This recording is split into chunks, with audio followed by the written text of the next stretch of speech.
You enter the tomb. The torch shakes, shadows crawl, and the air tastes of dust and death. Gold gleams in the dark. But it's no treasure. It's a warning. Egypt's beauty hides blood.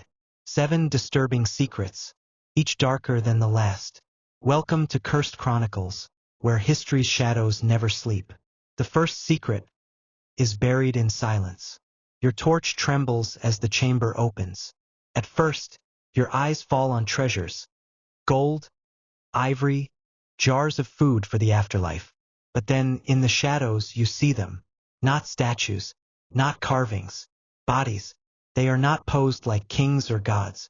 Their arms are folded awkwardly, their faces twisted as though time itself froze their final breath.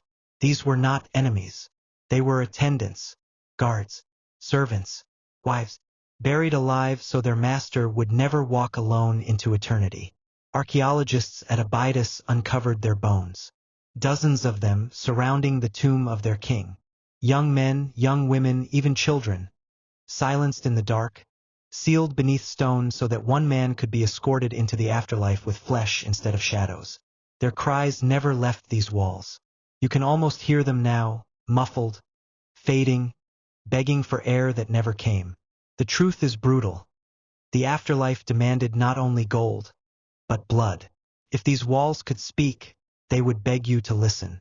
Don't scroll past their cries. Subscribe and honor their stories. The second secret rises with the sun. The Great Pyramid towers before you, a mountain carved from stone. From afar it looks eternal, unshaken, divine. But step closer. The desert wind carries another truth. You hear the crack of whips, the groans of men straining under blocks heavier than their bodies could endure. For centuries, Egypt told the world these were not slaves, but proud workers. Fed, sheltered, honored. Yet the skeletons unearthed at Giza tell a harsher story. Bones shattered from endless labor. Vertebrae crushed beneath impossible weight. Teeth ground down to nothing from chewing bread mixed with desert grit. These were not men of glory. These were men broken by stone. The sun burned their backs. The sand tore their lungs. Some fell where they stood and never rose again. They were buried in simple pits, without gold, without names. Their graves as plain as their lives were brutal. And yet, above them the pyramids still rise. The stones gleam in the light, monuments to kings. But look closer, each stone is also a tombstone. The pyramids stand tall because countless men never did again. The third secret is written in stone. You step into the tomb, and the torchlight brushes against walls thick with painted gods and hieroglyphs. At first, they seem like decoration, prayers for eternity, blessings for the journey beyond. But then, as your eyes linger, the words sharpen. They are not prayers. They are warnings. The air grows colder. The silence grows heavier. And in the dim glow, you begin to read what was never meant for living eyes. Death shall come on swift wings to him who disturbs the peace of the king. Cursed be he who moves my body. The crocodile shall devour him. The serpent shall strike him. The scorpion shall sting him. These were not idle threats. They were etched to terrify grave robbers, to freeze the hearts of intruders, to make even the boldest thief feel the cold hand of eternity on his shoulder. And yet, centuries later, some dared ignore them. Legends grew of explorers struck with fever, of diggers who never returned from the sands, of men who mocked the warnings and found death at their doorsteps.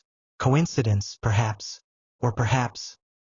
The dead keep their promises. To disturb the dead was to invite eternal vengeance. The dead had their curses. Ours is silence.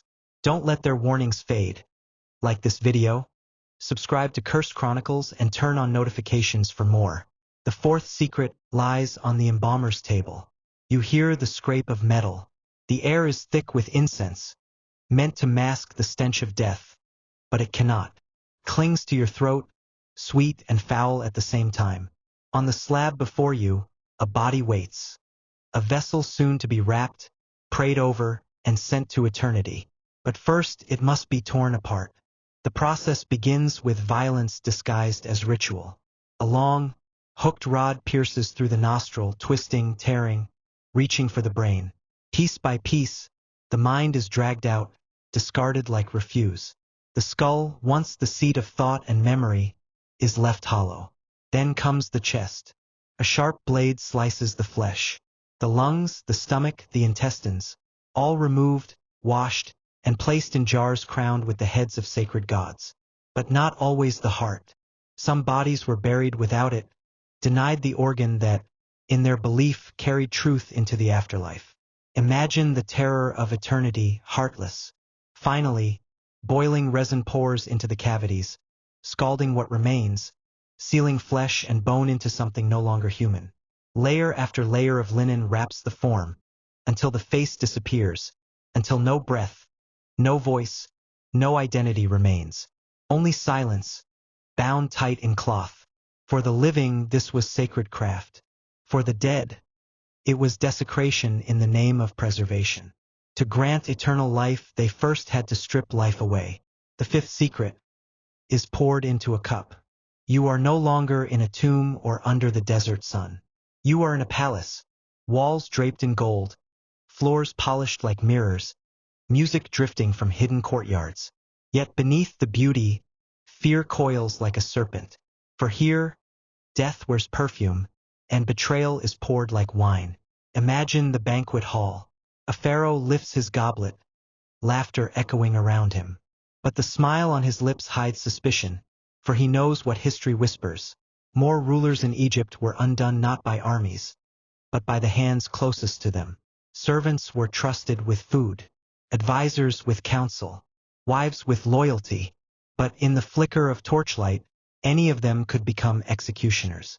A single drop of venom in a cup, a powder mixed into bread, a draught disguised as medicine, and the most powerful man in the land became helpless, poisoned by those who shared his table. The palace was a golden cage, but one where the air reeked of treachery. Every drink could be the last. Every meal could be a death sentence. In a land where gods promised eternity, some kings were sent to their judgment far sooner than they ever dreamed. The throne of Egypt glittered in the sun, but behind the gold, it was rusted with fear. If betrayal this deep chills you, then speak for the voiceless and subscribe to Cursed Chronicles. But if you would rather stay silent, tell me in the comments why and where you're watching from. The sixth secret is carved into the oldest texts of kings. You stand in the shadow of a pyramid, its stones humming with the silence of millennia. On the walls within, priests once chanted words not of comfort, but of terror. Words known as the cannibal hymn. You listen, and the verses seep into you. They speak of the pharaoh not as a man, but as a devourer. A god who feasts on gods, who swallows their power, their hearts, their souls. Line after line, the hymn exalts him as a being who gains strength not through prayer, but through consumption. Even men are not spared. The text whispers of human flesh, chewed and swallowed, to fuel a king's divine hunger. Perhaps it was symbolic, a ritual of words, not deeds. Or perhaps it was more. For in ancient Egypt, words themselves had power. To speak was to make real, and to carve such a hymn was to etch hunger into eternity. The hymn transforms the pharaoh into a predator that not even death can tame. A ruler who, in order to rise, must consume all that lies beneath him. Imagine standing before such a chant, hearing priests echo the verses in a chamber filled with smoke and shadow. Would you hear poetry, or would you hear a feast? In a land where eternity was worshipped, this was no blessing. It was a warning. Even in death, power devours. The pharaohs carved their hunger into stone. What will you carve? Please like this video and subscribe to Cursed Chronicles, and carry their words into the light. And tell me in the comments where you are watching from. The seventh secret flows with the river. You stand at the banks of the Nile.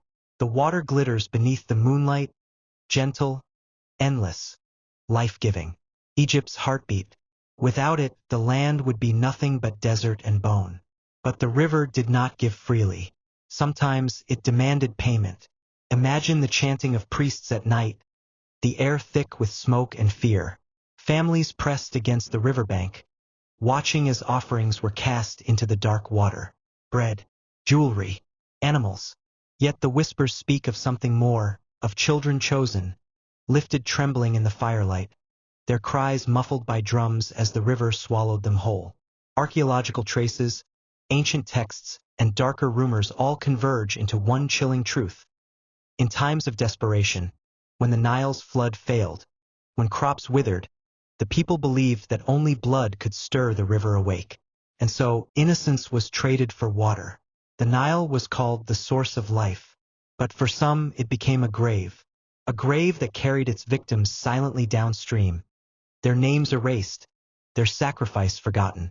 Egypt built its glory on stone, but it fed its gods with flesh.